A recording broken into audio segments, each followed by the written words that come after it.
Sejam bem-vindos ao meu primeiro voto do Observador. Quando chegamos aos 18 anos, muitos de nós podemos votar imediatamente, é um direito que nos é consagrado.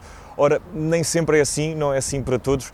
Hoje vamos receber a Tânia Olhina, que é originária da Ucrânia, faz pelo menos está cá desde os 7 anos. Muito boa tarde, olá, bem-vinda.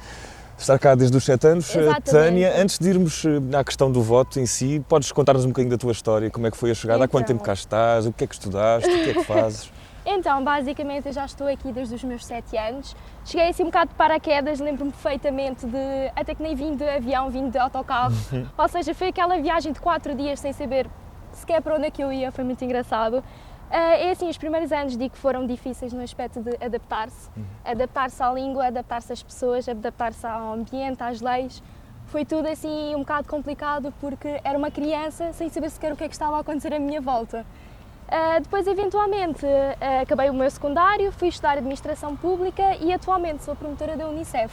Muito bem, e há aqui uma questão que é, tens 21 anos, estás cá desde os 7, só agora vais votar pela primeira vez. O que é que se passou? Porquê é que demorou tanto? Exatamente. Então, ser imigrante obviamente não é muito fácil em todas as condições, ou seja, condições financeiras, sociais, e portanto, o que é que foi o difícil? Foi o difícil o facto de eu não tinha condições para me tornar portuguesa, porque o problema da Ucrânia é que a partir do momento que nós queremos tornar-nos outra nacionalidade, nomeadamente portuguesa, eu tenho que desistir da minha.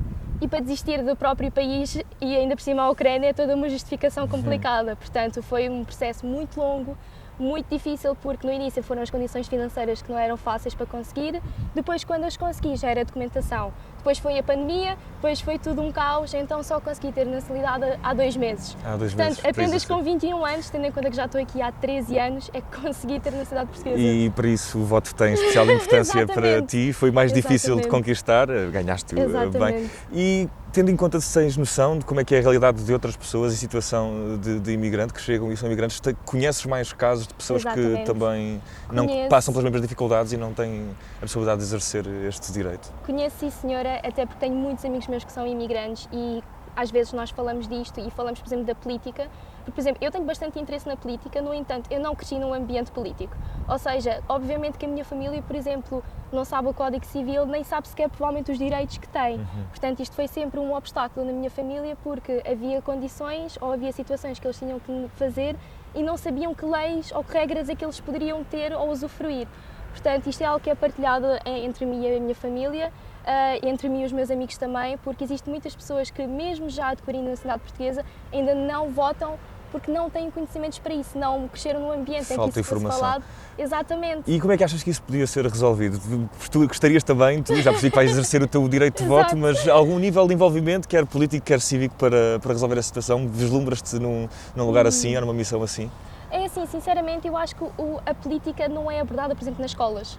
Acho que isso falta muito o incentivo para os jovens de verem as notícias, de falarem disso. Por exemplo, a política apenas é abordada em casas de famílias, ou seja, se a família falar ou se vir as notícias, o telejornal ou algo do género, aí ok, o jovem também irá ouvir acerca disso. Agora, numa casa, por exemplo, eu nem sequer tenho a televisão portuguesa, ou seja, nem sequer vejo notícias portuguesas. Portanto, não é um ambiente em que se fala de política, portanto eu acho que é algo que deveria ser falado exteriormente, por exemplo, na escola.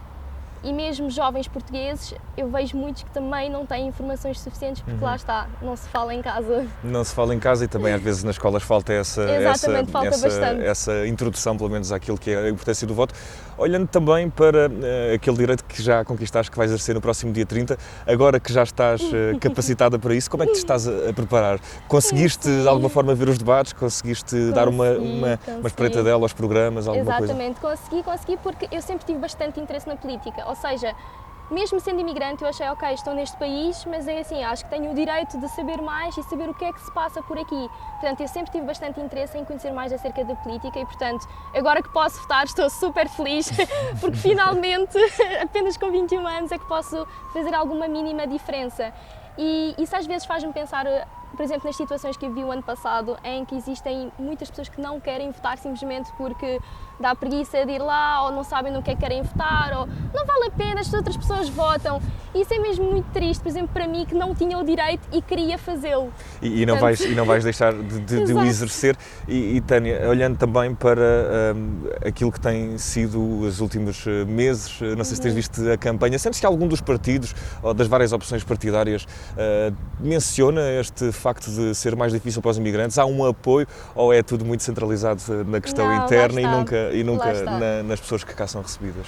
Eu acho que, em geral, a política portuguesa é muito concentrada nos portugueses e eu sempre senti muito isso ao longo dos meus anos, porque eu sempre não tive direito a algumas coisas apenas por não ter necessidade portuguesa, ou seja, eu lembro-me de bater imenso na universidade porque tinha direito à bolsa pelas minhas notas e pelas minhas condições, no entanto, não poderia ter porque não tinha nacionalidade portuguesa. Ou seja, onde é que isso fazia sentido? Só por ser imigrante, era apenas um ano, portanto, acho que havia muitas coisas que foram sentidas ao longo dos meus anos, que sinto que Portugal e o Estado em geral não apoiam os imigrantes, ou seja, os imigrantes são imigrantes, eles estão aqui supostamente para trabalhar e ajudar, no entanto não são vistos como cidadãos de Portugal. Portanto, eu acho que falta bastante nisso. E Tânia, agora que já conquistaste esse direito, com muita luta à mistura, como é que estás a aguardar o próximo dia, o domingo, dia 30? Estás com grande expectativa, já estás decidida? Há assim um peso ao nervoso miudinho? Estou um bocadinho nervosa porque lá está, é o primeiro voto, não é? Obviamente que o primeiro voto é sempre, traz um bocado de ansiedade e aquela ansiedade de querer ir e de pegar na caneta e estar ali. Estou-me a preparar ligeiramente no aspecto de ver novamente os debates, por exemplo, ver novamente as coisas que eles têm para oferecer e as coisas que eles falam. Portanto, acho que é toda uma preparação que é necessária. Mas lá está, diariamente vou fazendo alguns assim, os toques ligeiros finais, mas obviamente que isto já é algo pensado há muito tempo, só que só agora que posso usufruir. E agora que só podes usufruir, espero que usufruas bem, é um direito, agora também um dever. Tânia, muito obrigado e bom voto no dia 30. Muito obrigada, foi um prazer.